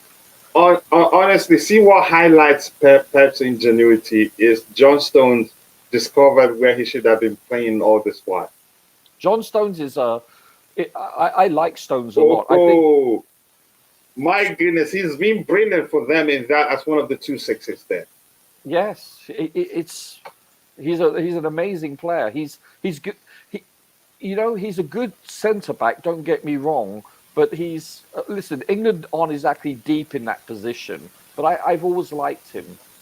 I really have. But honestly, I think in terms of his calmness on the ball, and he has a good passing range in him. Yes, he does. I think what's his name? What's the England national team coach? He should start looking at the possibility of utilizing him that way, because he reads the game so well in terms of breaking up position and play. He can pass so well. He can control the game too. And wow, what a player he's proven to be. Also, and Pep's ingenuity for looking at him and saying, "Look, I think this is where I want you to be playing." And also, it looks, yeah. Also, he should look at playing Trent Alexander in midfield, because his passing range and his shot making is unbelievable. Because we are blessed with 4 world-class right backs. You know, either him, Trent Alexander, or Reece James can go in the midfield and be so successful. But the only difference is to play Thingybob in midfield as the number 6, Stones, is the fact that we're not very deep in centre back, coach. That's why. Yeah. Yeah, I agree with you. I will never support United with our recent history. Ten Hag is overrated, in my opinion, struggling to get a top 4. This is not good enough. We are lucky that United hired Hag, so we got Pochettino. I think the biggest issue at United, I don't think they've been strategic with their signing. And I think they still haven't the issues they've had for a while. Lots of the United fans complaining that the signings they've been making are all bought signings. I don't think they've been strategic, and that has been one of the biggest problems. They've spent billions, and yet for how many years now haven't produced an effective team, for lack of a better term. But I have to say, just give him time. Maybe if it's not being in control of the signings, maybe he should be. One signing I do not understand, even if he starts firing on Arsenal this tomorrow, I don't understand them paying 100 million for Anthony. It's not 100 million, but it's like 88 million. But yeah, no, I get it. But I just don't get it. He's an awful player for me. Coach, you really don't need a crystal ball to preview this game. You're the king of I hate you. Just go away. I swear it says. That's funny, Coach. That's funny. Hey, Coach, can I ask you a question? Yes, go ahead. I know. Listen, I'm not attacking you. I just want to hear what you want to say. I know you're not a big fan of Grealish, especially last year. But how would you sum up his season this year? He's been effective. He's improved, but I still expect more from him. I think he's been immense, Coach. Yeah. Again, he's done better, but he should. I think he should be doing. Maybe next year he'll be even better. I think his performance this year will be a confidence of. Will give him a boost in the coming season. I think he'll be even better. And Pep has been patient with him. Probably how much they paid for him. He has to perform, or it'll be waste of money. But you know, as I always say, you know, the price tag on the play is not their fault. Listen, I know a lot of players have historically crumbled with the pressure of carrying the weight of a price tag, but they have really nothing to do with it. Their job is just purely on the field. But I understand it's also the pressure between the 2 ears. You know, I get it. But I think, listen, many people were saying he was a bust last year, but he's proven that he's not just a viable starter, but I think he's excelled. Since Eden Hazard has left, he's been the most fouled player each season. You know that? Yeah, I agree. Here's the thing. Let me just say, in all honesty, I think he's been excellent for them of late. I have to be truthful. I'll be honest. Here's one of his biggest problems. Foden go ahead. Foden, I think, is my favorite English player. He's just so technical. He looks so Spanish or Portuguese. Yeah. Unfortunately, whenever I look at Foden's case, I'd say if Gundogan is leaving, why not give Foden a chance? I think he's capable of fulfilling the role of Gundogan. Gundogan is just more experienced. Is Gundogan definitely leaving, Coach? Is it 100% sure? He's on in the final year of his contract. Well, that's a big loss if they lose him. Because so that's why they're fighting, and you wonder why Barcelona want him. they're muchas, player muchas. So, and he's an excellent player. And I think it just seems as if he's bent on leaving. And if they end up winning the Champions League, I think he leaves. He'd say, okay, I've won it all here. What else do I want? That's a good point. And it makes sense for him. Yeah. Yeah, but thank you. I don't like you, the beautiful game. So just go away. This one here, a club did it first. Trent Alexander-Arnold in the midfield. You could say that's another player that's playing in the wrong position. You could argue. I like that from manager who are able to look at a player and say, look, let me tell you this, you're better off here. Ten Hag won a trophy, unlike Poch. Yeah, so on paper, he's the better manager. But if you understand football quite well, you know the other one is also capable of matching whatever Ten Hag has achieved. But let's see what happens. Keep dropping the likes on the stream, people. It doesn't look like we'll get to 100 in a bit. We'll be rounding up soon so that we all can go watch other games before they start. Let's see. This is slowing down too much, and I don't like that. Kim So, okay, having a conversation there. Phil, awesome. Nice to see you, brother. It's been a minute. I hope you're doing well. But more importantly, thank you so much for finding the time to join the show. I appreciate that. Ten Hag is class. I wish we had him. I wouldn't say that, but I know he's a good manager. If you give him control of the transfer market, you probably have 70% of Dutch players, but I think he'd do better. Kim So, just having a conversation there. Let's say if Tuchel was replaced by Erik ten Hag at the time, we would have been in the Champions League. Really? I mean, okay. Yes and no. The reason why I say no is, how do you know that we still don't experience those massive injuries that we have? That didn't help. Yeah, also Kante. Listen, Kante, him alone is a game difference, and the fact that he never played under Potter. So if he doesn't play under Ten Hag, we're still an inferior team, in my opinion. So I'm not sure. Listen, I'm not saying injuries are the only reason why Potter wasn't successful, but it certainly didn't help. Yeah, it didn't help. But thank you for that. Losing to Liverpool 7-0 to Man City 6-3, going out in a B-level European Cup this class, hardly finishing fourth in the league. Yeah, that's a solid counter argument, and I like that. Year. Yeah, Man U has been battered this year several times. I think sometimes it just seems when you see them lose by that high margins that Jerry Z listed there, you see actually they have lots of you can say in their approach there are lots of stuff to exploit there. But I'm still studying them even more. At Ajax, I didn't see them up close that many times, but now I'm seeing them up close. I'm beginning to learn quite a lot. Lots of flaws with it in his approach. Big up to you too. I hope you're doing well. Let's see what else we have here. The beautiful game. They're having a conversation there. Let's see. Let's see. Kim, so can we just support Poch at this moment? Roger, let's be honest. We always have injuries. We are injury FC, and I've talked about that at length actually. When I said, for instance, when we're signing new players, if that player gets injured before they join us, then that player is Chelsea 3-3. The case of Melo Gusto and Christopher Nkunku. You go ahead, Roger. Here's the deal. That's a valid point. Isn't that sickening? I think it's a combination of us playing the most amount of games equally with Liverpool last year in the whole of Europe. And also, I think Frank alluded to it and someone else alluded to it, that our squad isn't match fit like they want them to be. So that obviously helps with, or doesn't help, with regards to injury prevention if you're not fully fit. So I think it's a combination of things. Also, let's be honest, we've been a bit unfortunate too. So it's a conglomeration of things. I'm not going to get in between the fight and the chat here.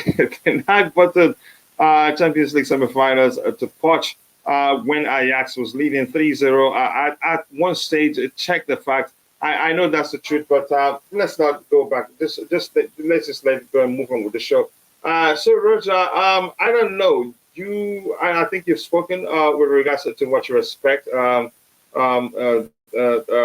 have in the game. What are the players you think will start? Let's round off with that one and call it a day as soon as possible. What do you expect to see any too many changes? I don't think so. And does No. this structure you're looking at here make sense? Given we have Badashila out, and do you think he still go with the back four? I don't know, but I your thoughts. don't think it. I don't think he's going to play Chalobah at left.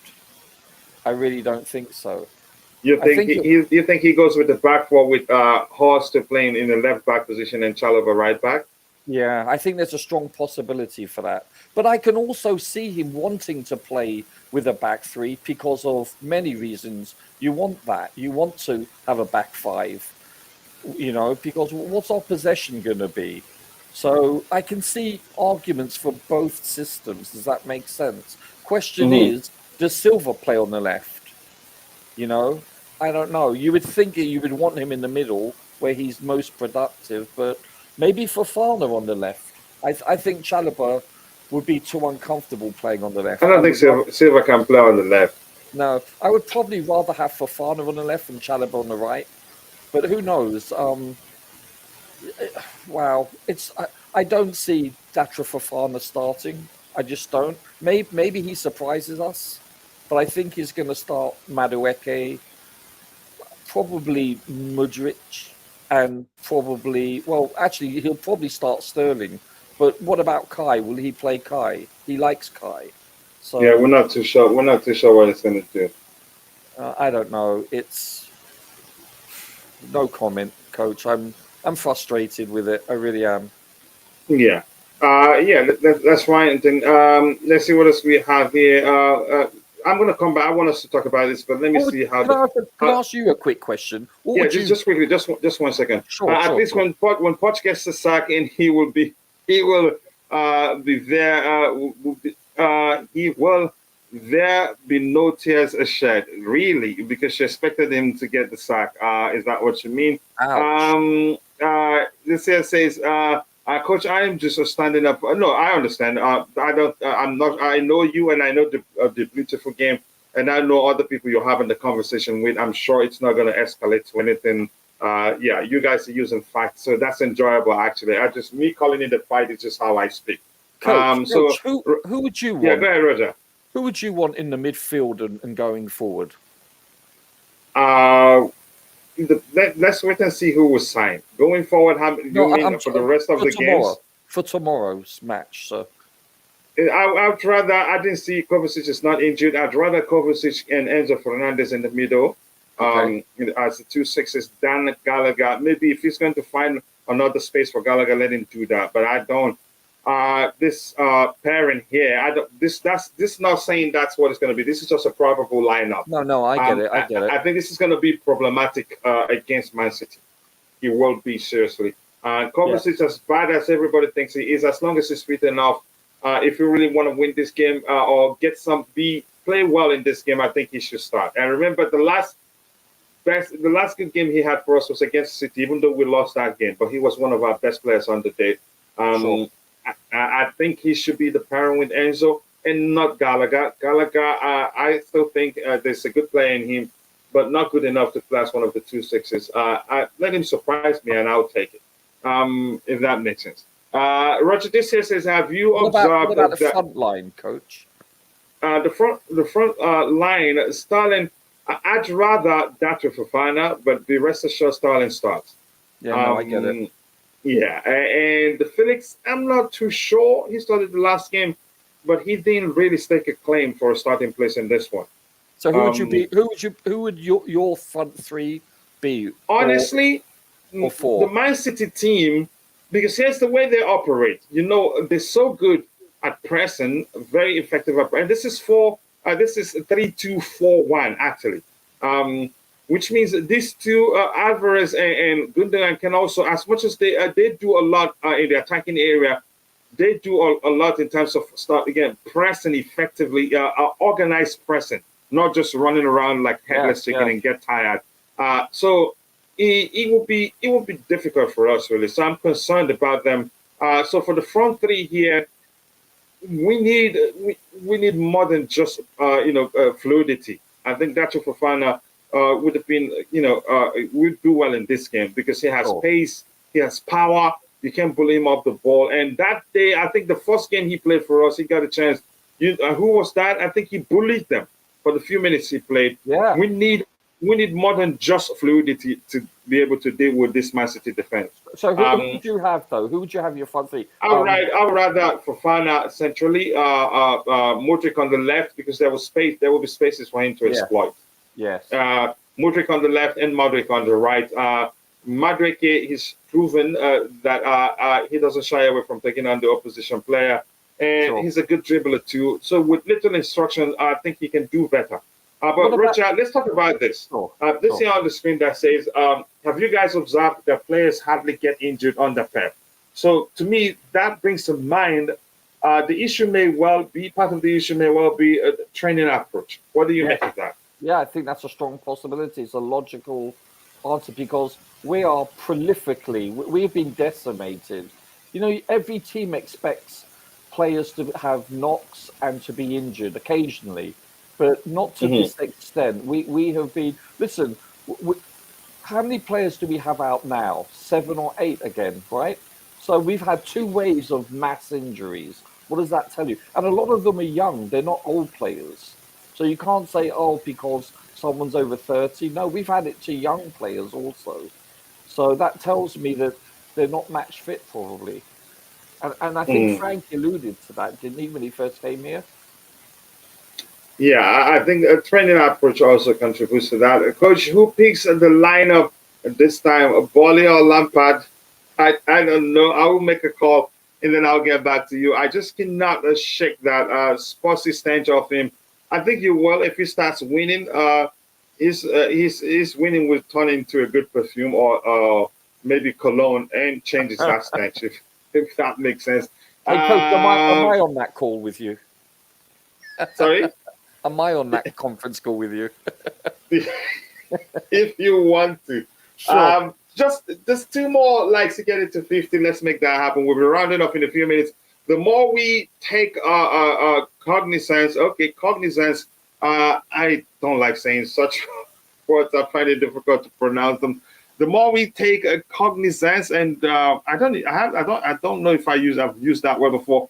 Off and tackle the reality of injuries in the team, the better it will be for us. The resilience, aggression, and team spirit are needed, and this cannot be with injury concern. I think we have to find the root of to that problem of lots of our players always being injured at the same time, and it has happened for a long time right now. So we have to take it seriously and find a solution to that. Still unbeaten, yeah. Kimso is happy.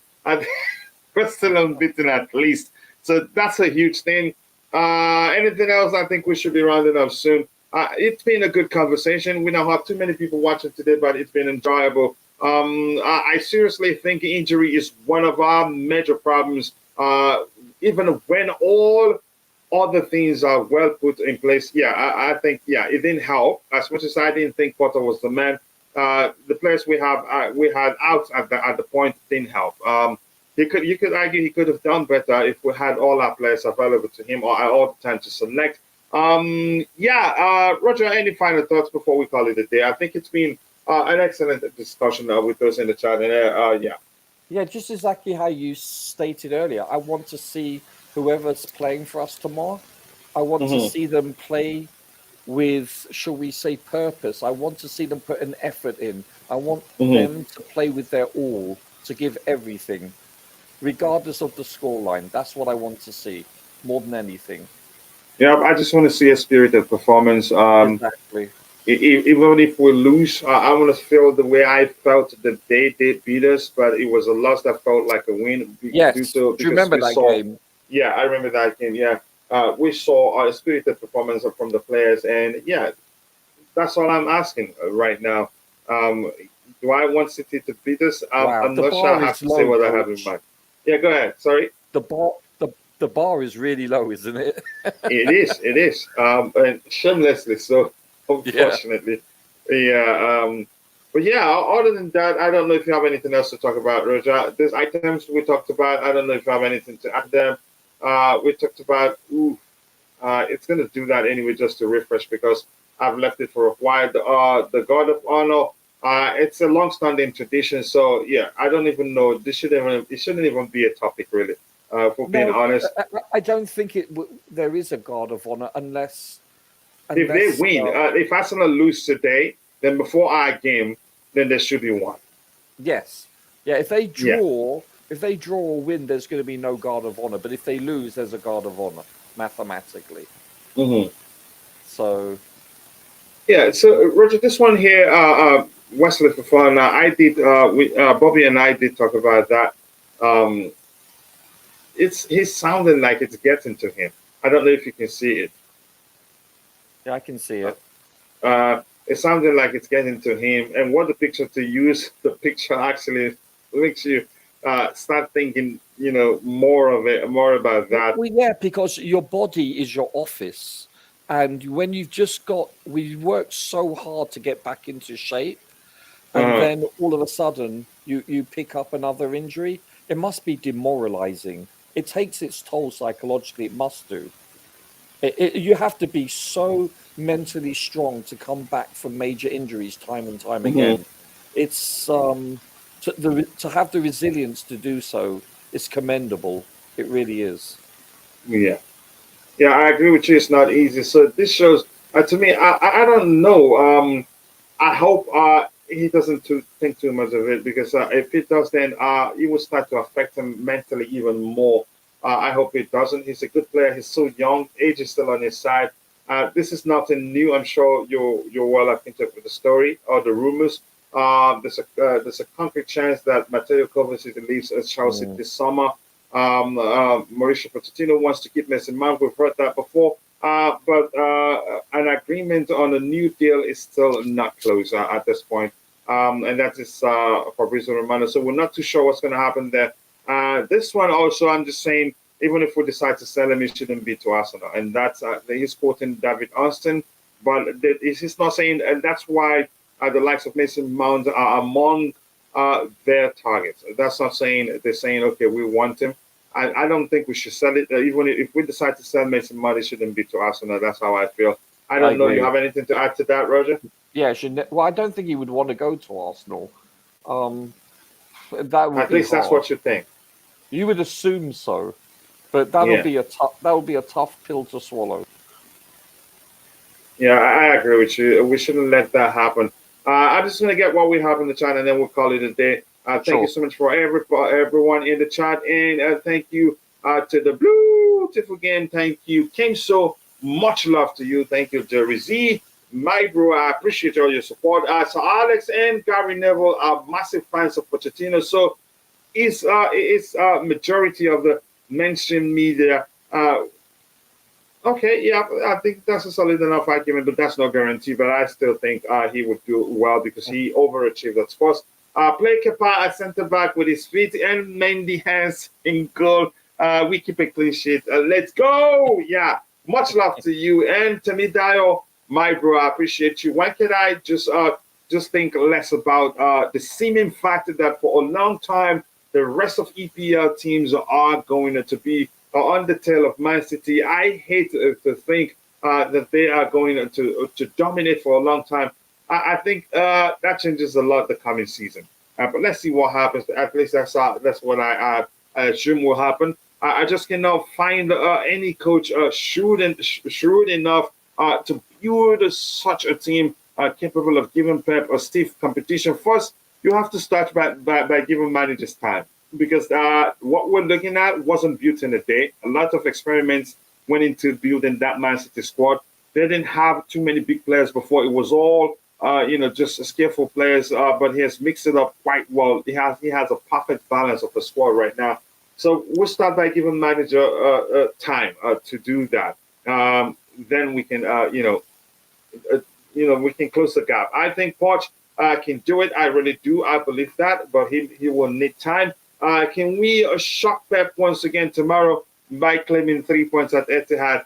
Let's give it a shot. There's no harm in trying. I hope that happens. With that, I want to say thank you to Roger and Bobby who was here. I appreciate you guys finding time to join me on the panel. And thank you for 49 likes. One more to get it to 50 and 1,920 views. That's not easy.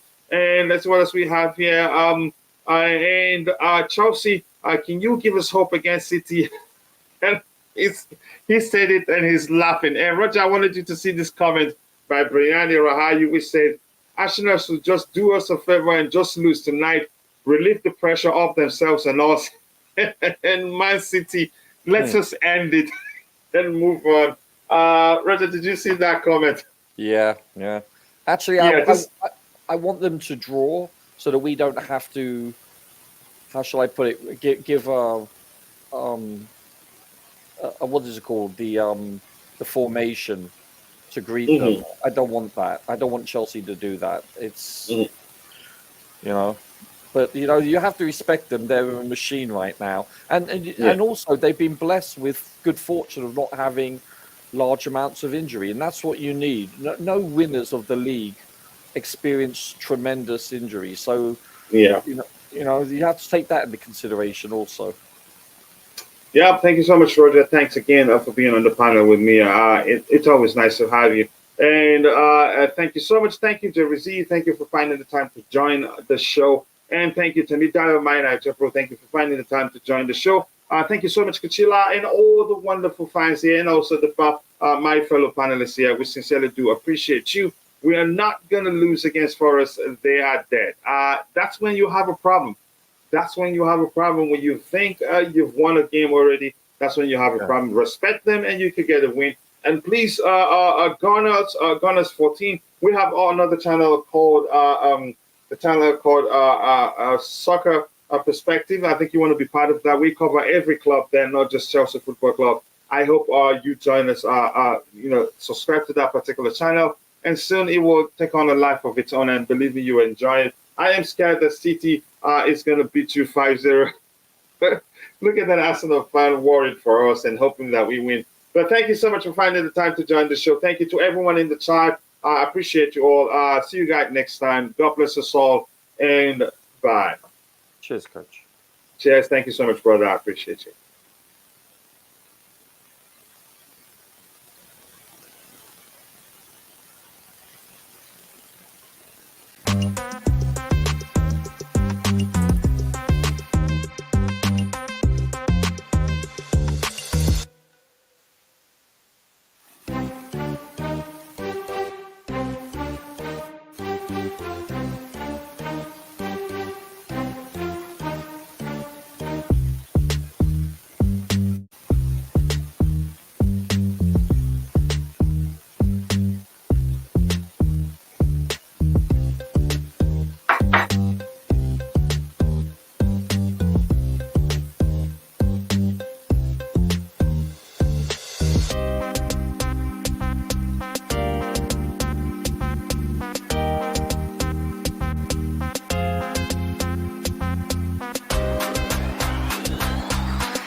Bye.